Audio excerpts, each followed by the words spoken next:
This is Pod Populi, podcasts for the people.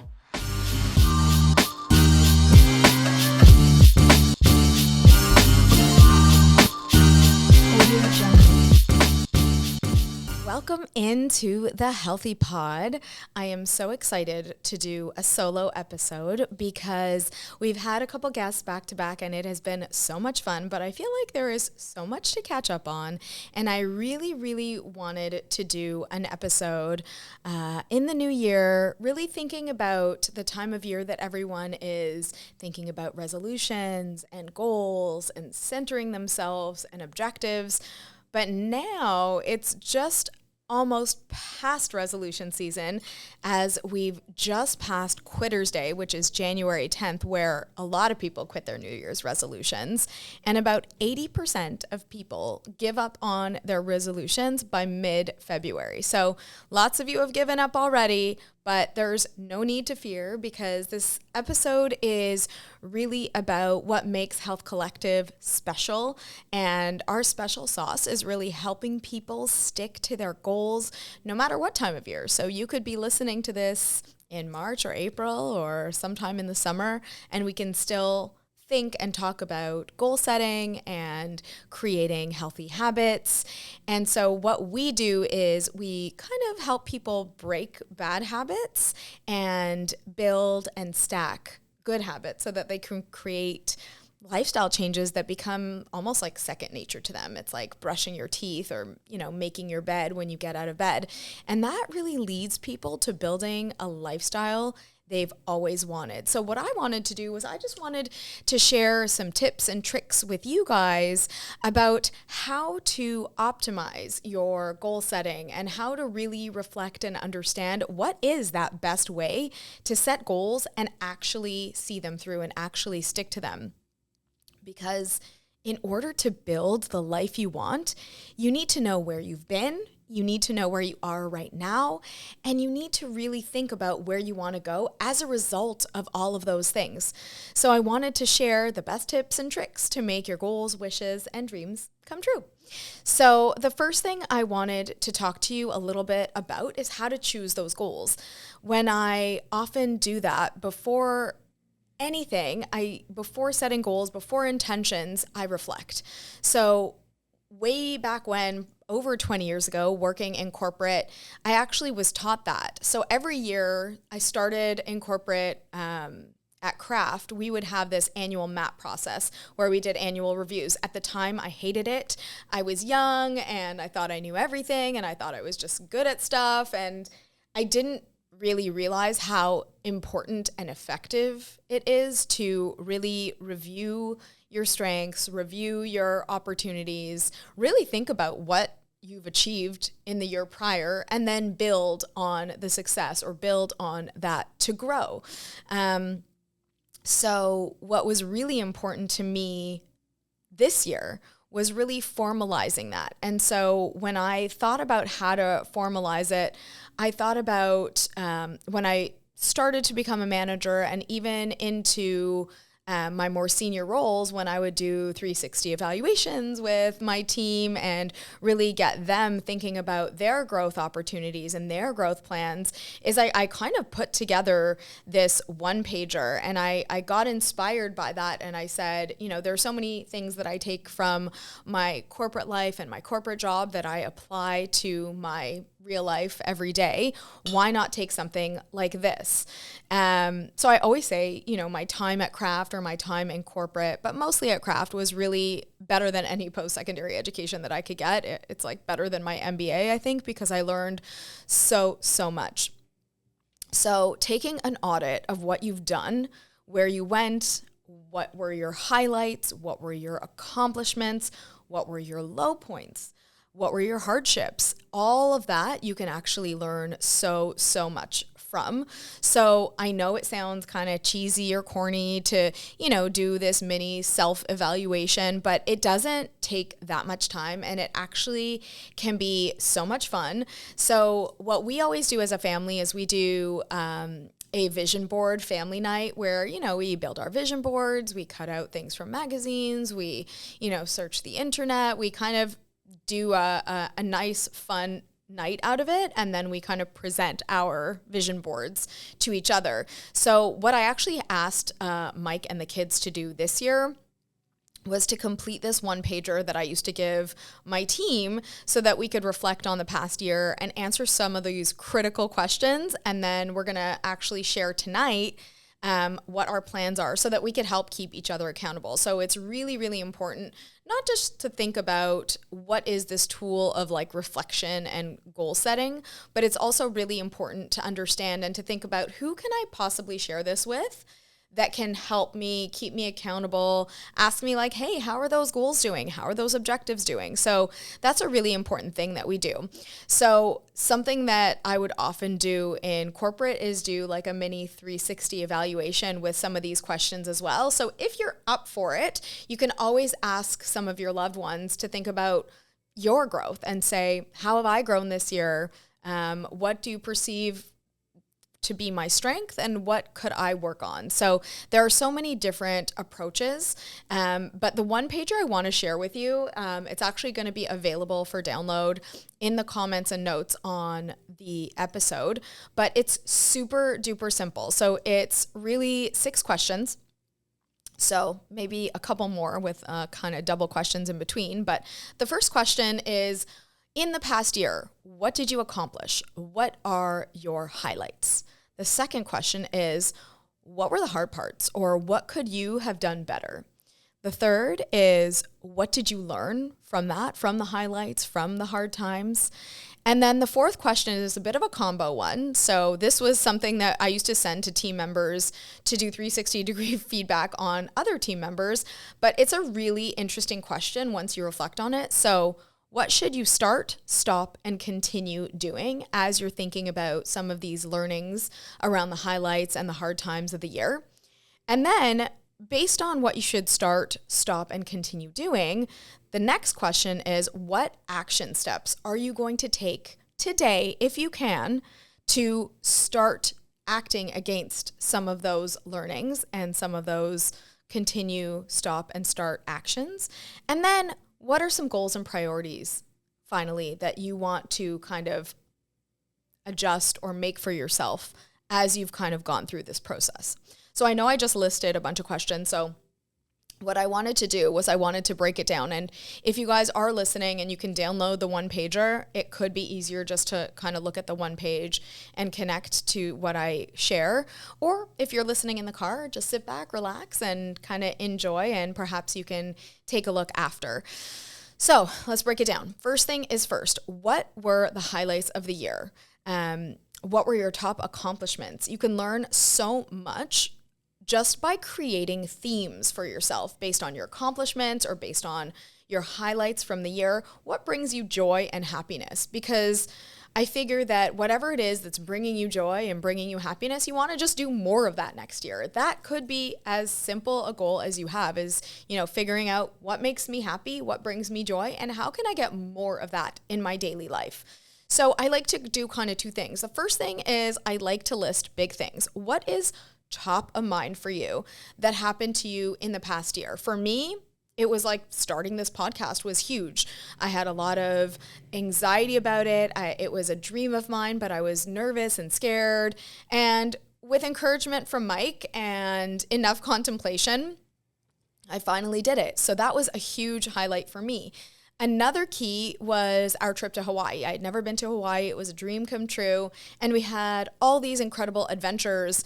We went surfing and we did a helicopter ride that was an aerial view of the Big Island. We did outrigger canoeing. We went snorkeling. So not only did I love our overall trip to Hawaii, I loved that we had so many adventures together and so many new experiences together as a family. So I loved that. So those are kind of the top of mind things. But then the magic is looking and scrolling through your phone. We have this magical phone that we, sometimes say we're addicted and it's bad, but it can be so good because you can go back and scroll back to January of last year and start to scroll through the months and pick out the highlights of your life the last year. And it's so funny because there are so many moments where you forget that even happened. I was scrolling through and I was like, oh my God, I broke my finger this year. I'd never broken anything before. That was something that happened. Or, I completely forgot that my kids had lovely graduations. One graduated lower school, one graduated middle school, and going into high school was like a big deal. So it's really interesting to think back and think about some of the highlights, but then scroll through every single month and see what is it that you did or what's missing. So if there's something missing in your pictures that you're like, wow, there's this huge part of my life that I didn't do this year or I didn't focus on this year, that's also an amazing sign to make that a goal for your next year. So it's really interesting what you can learn just by reflecting and going through month by month. And it's also a really fun activity with your family. So if you want to share what you remembered as your highlights for the year and then hear that from your family, it can be a really heartwarming, nice kind of bonding experience. So I love doing that. But at the same time, you can capture the low points as well. So not all of us have pictures of low points, but we can potentially recall or think about, if there was a particular month that was, filled with, winter flus and blah, and you don't have many pictures, you can remember and say, oh, well, that's why that month was pretty bad because, this virus, took over my family and we had no pictures and we didn't really do much. So it's really about really understanding what it is that happened and how that makes you feel. And as a result, what that makes you want to go and do. So for me, some of the highlights are great, but then what are the low points or the hardships? So for me, diabetes is a hard part. We deal with it every single day. And I have pictures on my phone pretty much at many times a month where I'm thinking about, oh, this is a high blood sugar or a low blood sugar, or something's going on with one of Marky's insulin pumps or his glucose monitor. So that's something that took over a lot of my camera roll, and it's not necessarily a good thing, but it was just a wake-up call that so many days and moments are kind of thwarted or delayed by potentially my expectations of diabetes or potentially, a complication from the moment or having to delay something. So that was a hard part for me. And then scrolling through, I realized I didn't have many pictures of my mom or my friends from Toronto, and that kind of made me miss them and think to myself, I'm longing for a little bit more connection with them. So as I scrolled through, while I was able to remember these amazing happy things, I've also kind of noted down things that were really challenging for me last year.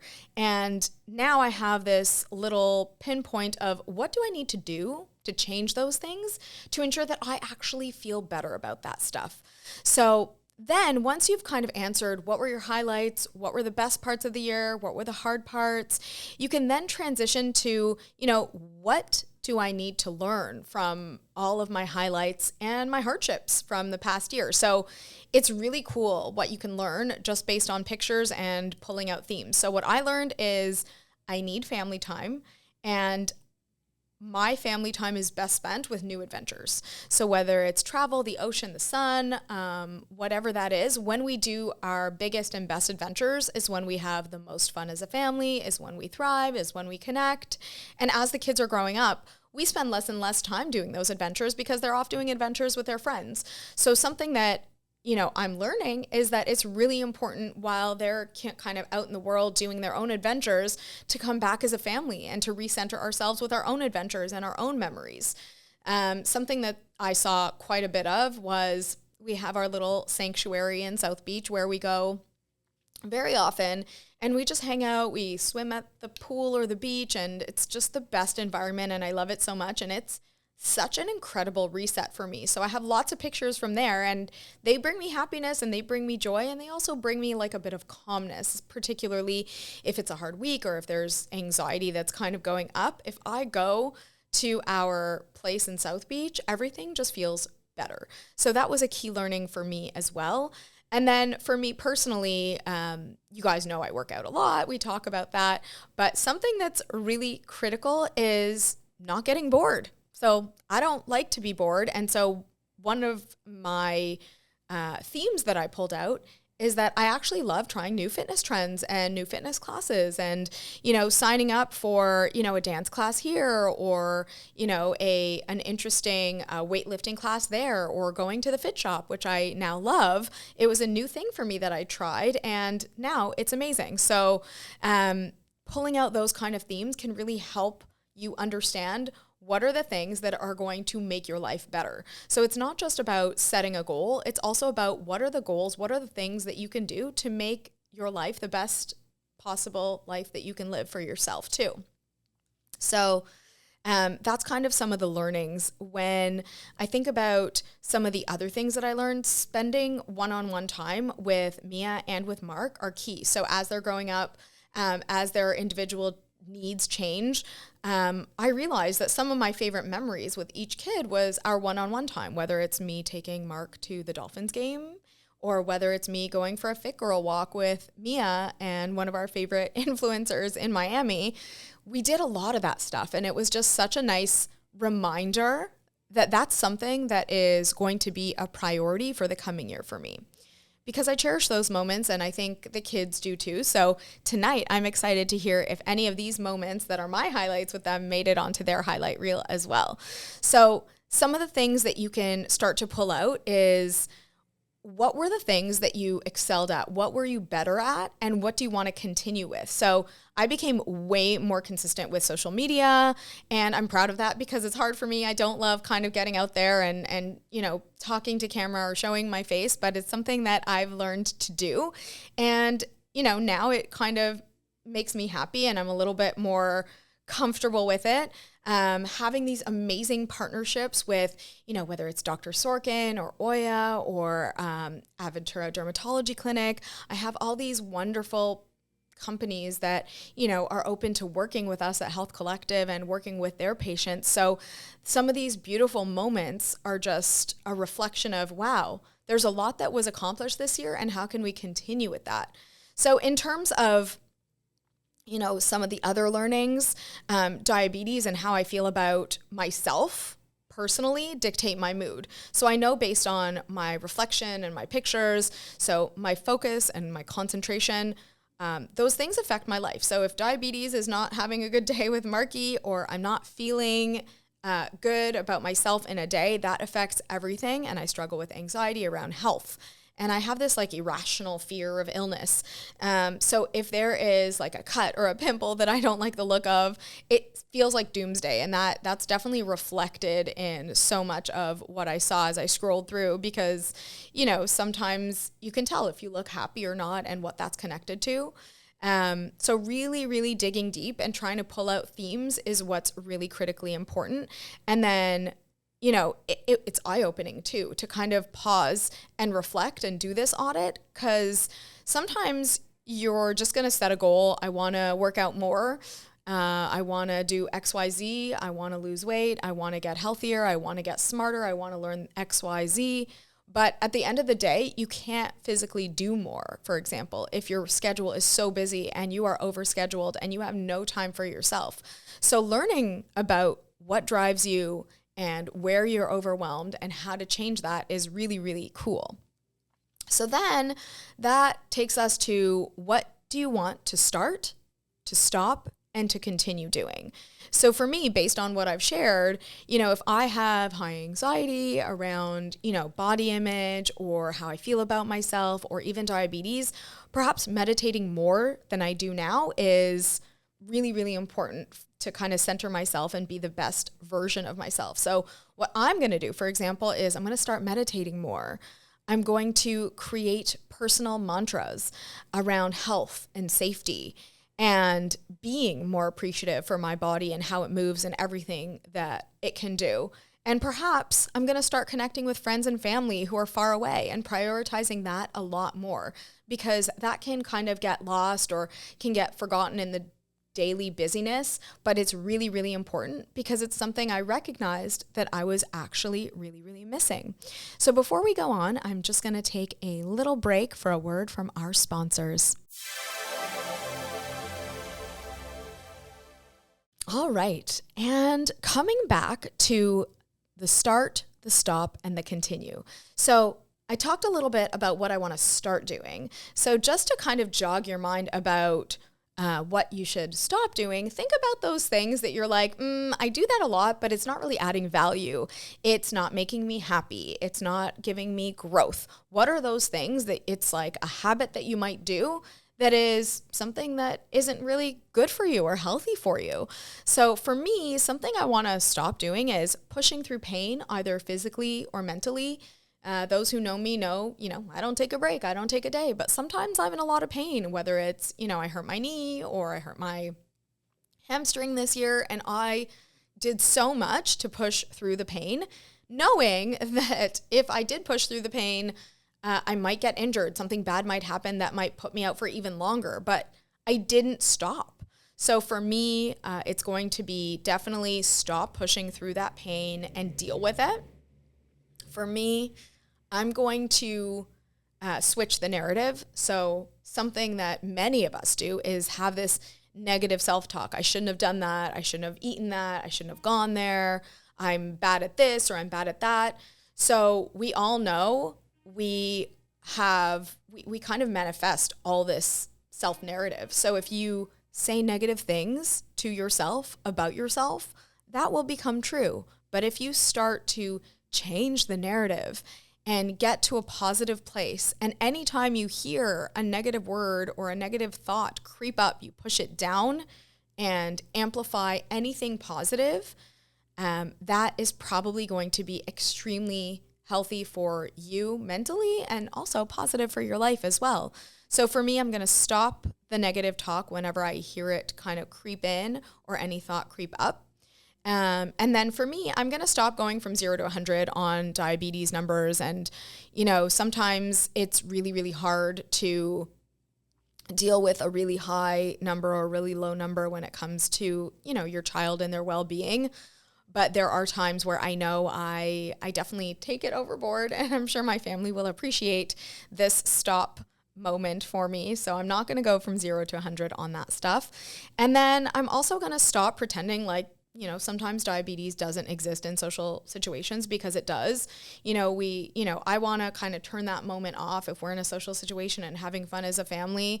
And sometimes I'm, shy to check a number or shy to talk about it. But I'm not going to be, because it's just kind of part of our life. So that's kind of what I'm going to stop doing.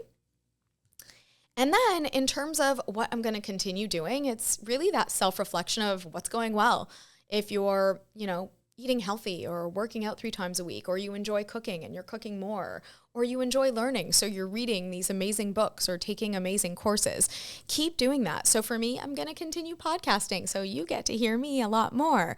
I'm going to have more guests on the podcast, because I love having guests, not just because it's fun to chat with new people, but I learn so much from them, and they're so inspiring that they inspire me to keep going.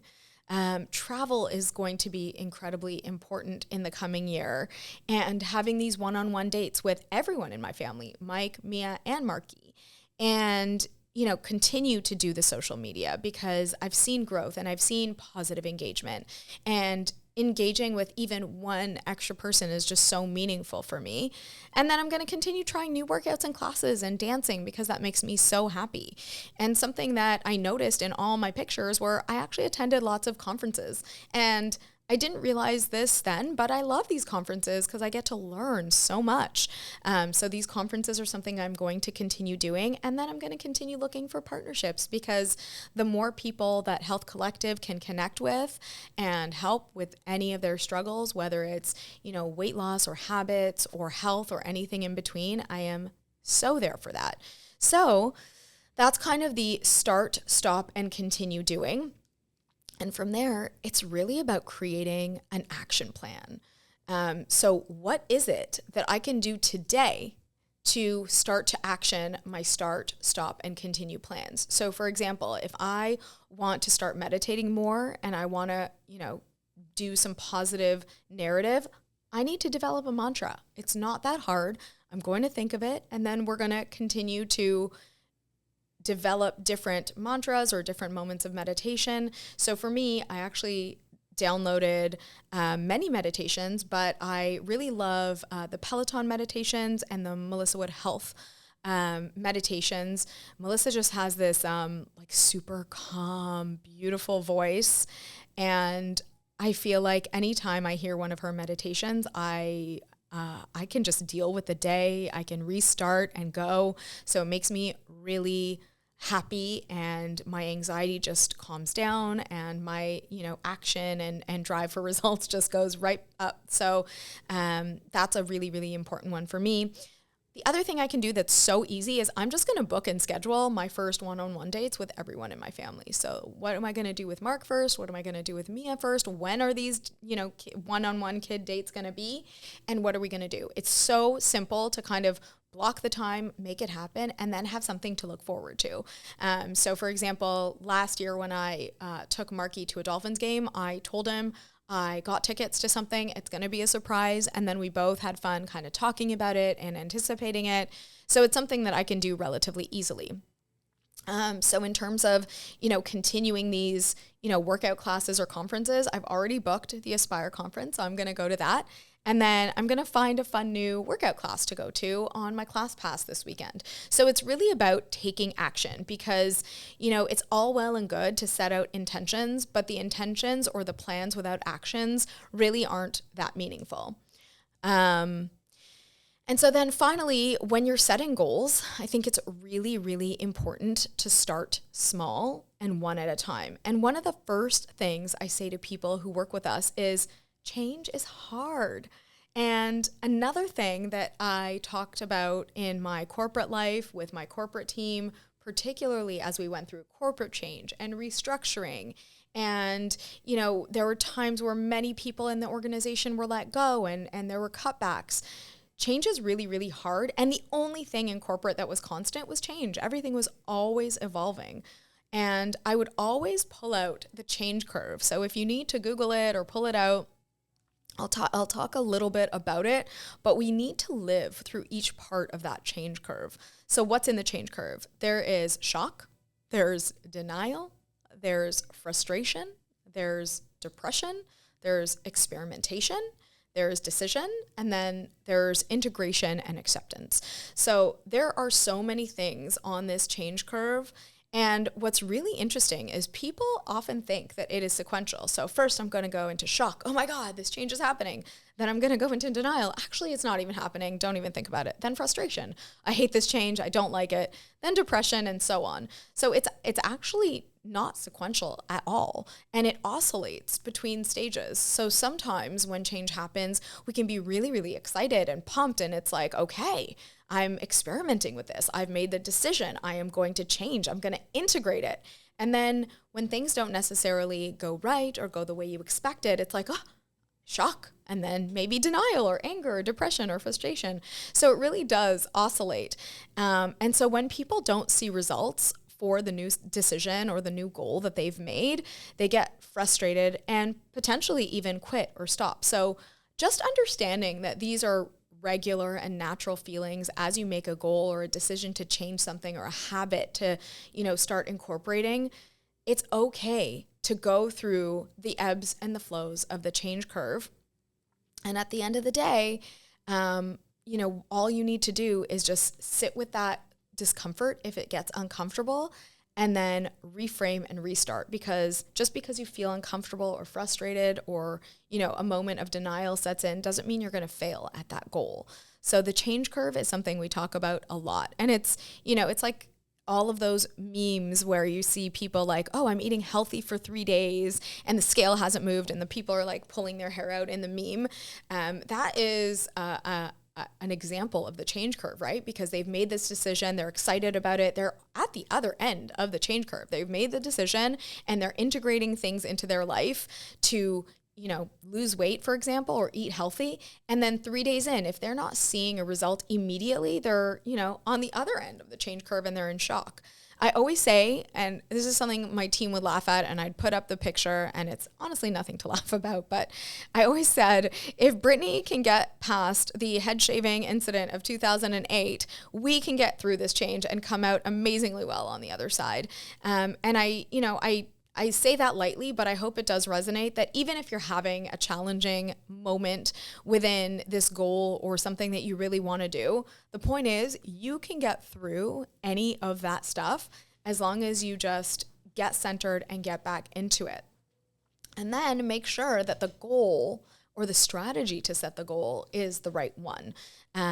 So before I get into that, let's take another break from one of our sponsors, and then we'll keep going. Okay, so what are key strategies for goal setting? It's a critical thing to understand how to set a goal, because if you don't set it right, then maybe it will be a failed goal. So let's get into it.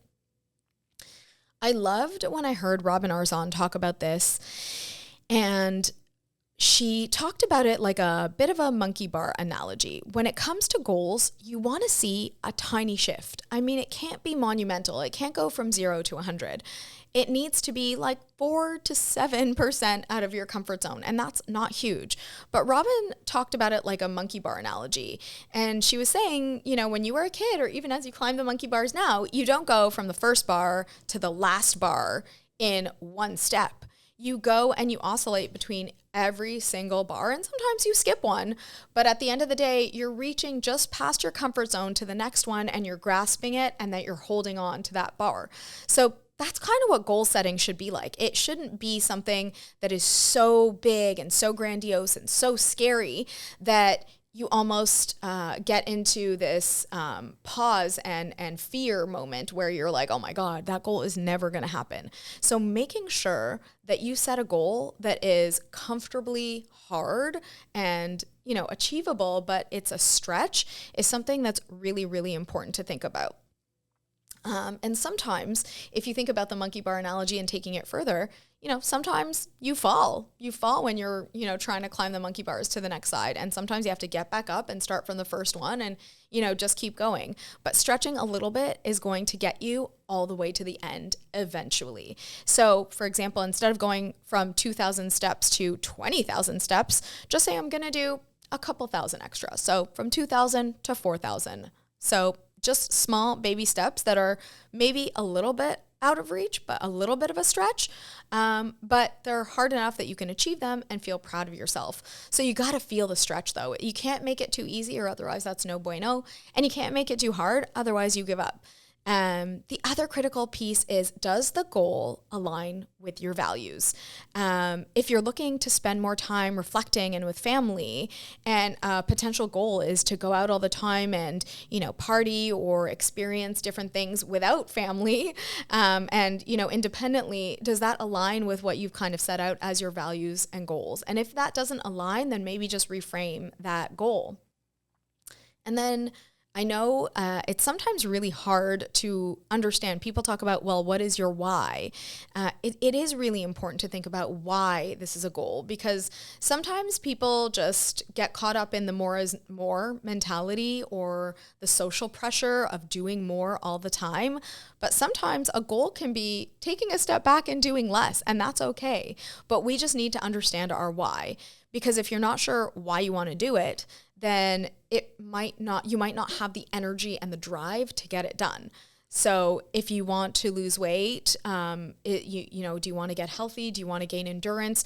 Why do you want to walk more? So it's really important to kind of think about that, because you're not going to feel like doing whatever it is that you set out to do every single day, but your why can drive you there. So if you want to get healthy to ensure that you stay present and there for your family and your kids and eventually your grandkids and eventually your great grandkids, and you really want to live this beautiful, long, healthy life where you can still do things and not have anyone's help for it, well then potentially walking or strength training is critically important.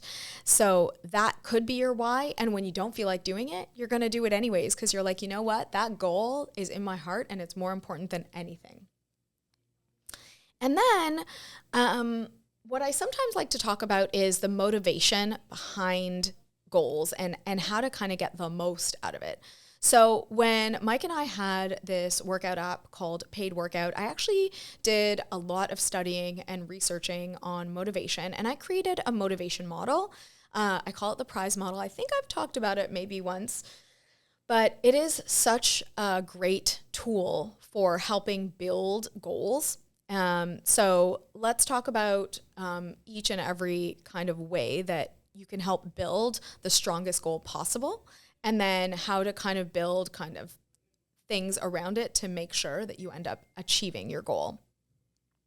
So first is the P. So make sure that your goal is process-oriented versus outcome-oriented. So instead of an outcome of, I want to lose 50 pounds, I want to lose 100 pounds, think about the process. So move 3 times a week for at least 10 minutes a day. That will end up getting you to potentially a weight loss moment or a weight loss goal, but it's really about the process. So make the goal the process, not the outcome, particularly not an outcome that is unrealistic. So the R is realistic. So again, it's like that example. Instead of, increasing your steps by 18,000, increase your steps by 2,000. Make the goals achievable and realistic, and then keep pushing more and more to extend your goals. The next one is interim. So instead of saying by next year, really chunk it out and make it into perhaps a 3-month or a 3-week goal. In the next 3 weeks, I will work out 2 times a week every week.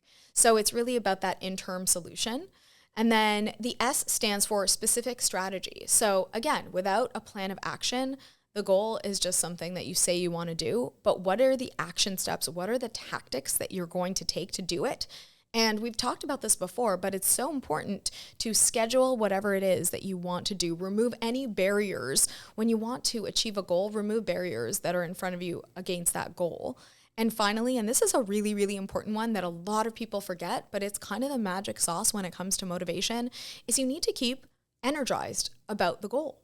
So if you lack energy or you're no longer motivated because you're like, whatever, it's an old goal, I'm over it, it's not going to work.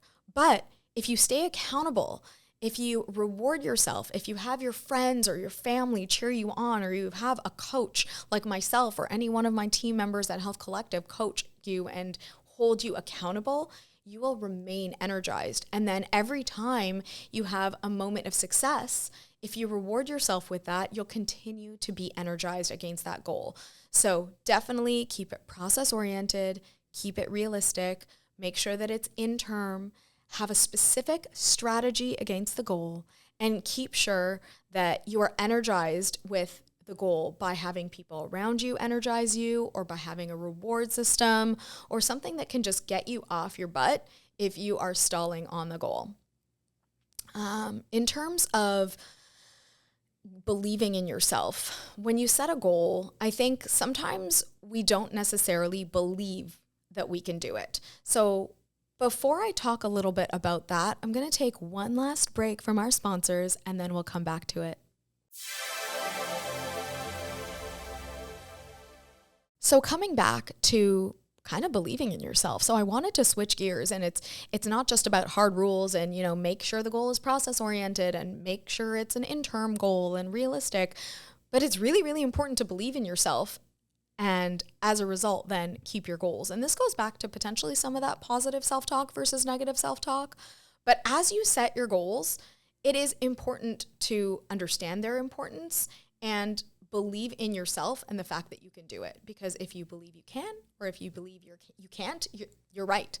We talk about that saying quite a bit, but it's really, really important to believe that you can actually achieve it, because what you can conceive and believe you can achieve. It's a famous quote. I forget who said it, but it's really, really powerful, because if you think of a goal and you believe in that goal, then that means you can achieve the goal. But if you think of a goal and you really lack confidence and you say, I set this goal every year, I fail every year, I can't do it, I know I'm going to set it, I'm not going to do it, well, then that's probably true. But if you set a goal and you say, last year, maybe I didn't approach it the right way, but this year, this is my year, I'm going to do it, I'm going to believe in myself, then at the end of the day, that's going to be the thing that you achieve. So it's really, really important to believe in yourself, and then make sure it's a priority. I mean, it sounds simple and it sounds pretty silly to even say, but if health is your number one priority, and then you create tactics around that, exercising more, going to the doctor, going to do breath work or meditation or any of that stuff, if that is the most important thing to you, then make sure it's coming back, guys. You put that on the urgent and important axis, right? So when you're thinking about goal setting and when you're thinking about what's most important to you, make sure that you put whatever your goal is as most important. Put it on the list, write it down, put it in your notes app on your phone, whatever it is, just make sure that it remains important and it remains something that is top of mind for you. Because once there's belief and then there's importance management. So there was a quote that is kind of repetitive, but the most important thing is to keep the most important thing the most important thing. So again, if your health is your number one priority in the following year, do that. And the reason I say that is because there's a famous Peter Drucker quote, and he says, there's nothing quite so useless as doing something great with great efficiency that you shouldn't even be doing at all. So I have a great example of this, and definitely I procrastinated, and it's like, I know I should be doing this urgent and important thing, but I didn't do it. So the other day I needed to sit down and gather my thoughts on this podcast, and I didn't do that. I did everything else. I just kind of wasn't mentally ready to sit down and kind of put all my energy into this at that moment. So I did all the other things. I went to UPS because I needed to ship something, and I was making calls, and I was connecting with agencies, and, I was doing everything, and I was delaying something that was urgent and important for me. And then I was doing things that were urgent but not important at all. And when you think about the Eisenhower matrix or the urgent important matrix, the things that are urgent and not important at all, you can often delegate. So I was delegating to myself, which was really, really not helpful. So that's why it's so important to set your goals, believe in your goals, and then make them your priority. Put them on the urgent, important axis and do it now. If there is something that is not urgent, but it's still really, really important, make a scheduled time to do it. So rather than doing it, putting it in the do it box, put it in the when am I going to make time for it box, and make sure that you schedule it in. So if it is working out, you don't have to drop everything and work out because that is the number one goal. Just schedule it in. I'm going to do it Monday, Wednesday, Friday, 5 to 6 p.m., for example. So it's really, really important to make sure that you kind of gather all of your thoughts around this as you do goal set and as you think about framing or reframing your life, your daily activities, your routine around some of your new goals. So many of us have heard this story, and if you haven't, I'll tell it. It's a story about a professor who shows a glass jar in a classroom, and he puts rocks in it to the brim, and then he asks, is this full? And the class says yes. And then he adds little pebbles, and the pebbles kind of go in between the rocks. And he says, now is this full? And the class says yes. And then he adds sand, and he asks the class, and the class says yes. And then he adds water. And once he added water, it was now full. So he had filled it with sand and water and pebbles and rocks. And so we talk about the big rocks as the key priorities. If he had filled it with sand and water first, those big rocks would have nowhere to go. It would all kind of overflow and spill out. So he made sure to put in the big rocks first, and then the pebbles, and then the sand, and then the water, so that he could make sure that the big rocks, the big stuff, was done first. And that's kind of an analogy for what we need to be doing. Instead of doing all the small things that aren't necessarily that important, do the thing that is going to make the biggest impact on your life, on your happiness, on your health, on your family, on your goals. So that is something that I like to kind of remind myself. And so for me, rocks are health and family and relationships and career and freedom and joy. Those are my rocks. So I want to make sure that any goal I set, it has one of those rocks in mind. And so I would ask you to think about what are your rocks, and they might be similar to mine. They might be completely different.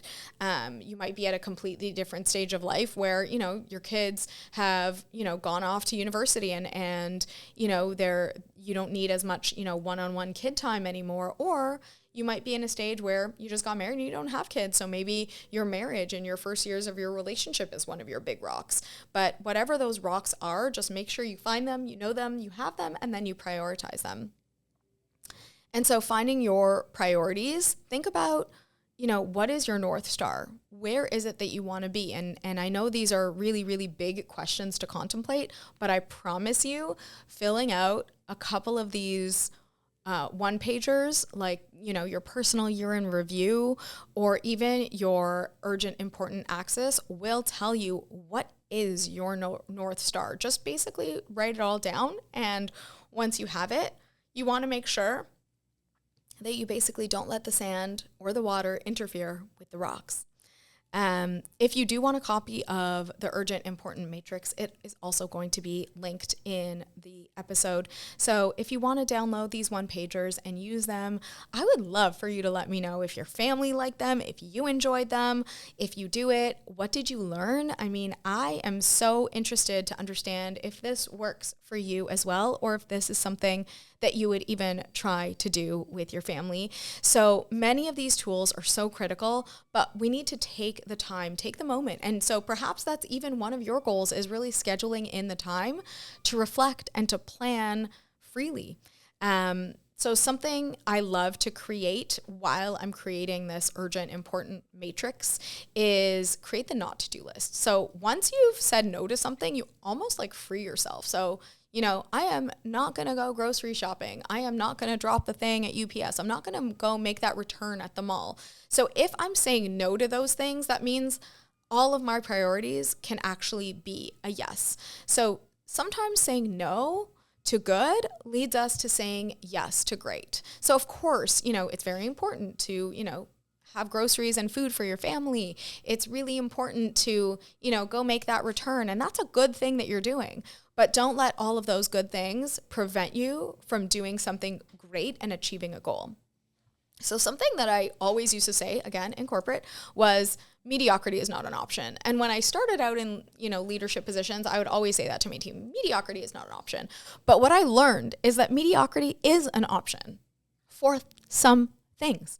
So for me, mediocrity is an option when it's something that's not urgent, not important, and all that kind of stuff. So for me, the biggest projects, the biggest goals, the biggest personal accountability moments, those are the ones where mediocrity is not an option. But going to the grocery store is an option. Going to the grocery store is like, all right, I could do it, but I could also delegate, and there's an Instacart. So just make sure that you are aware of some of those things as well. In terms of the methods and the tools I've kind of shared, I really think it's important to find the right tools for you. So if these don't work, find the ones that do work for you.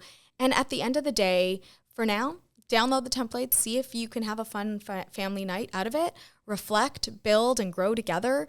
And if you need me, you can always DM me for some thoughts or comments if the forms didn't work for you. And please share this podcast, like, or reach out at Nicole Peckerman on Instagram. And thank you so much for reflecting and building with me. And we'll see you next time. So when you click play, you'll see me. Don't forget to subscribe, like, and comment. Thanks so much.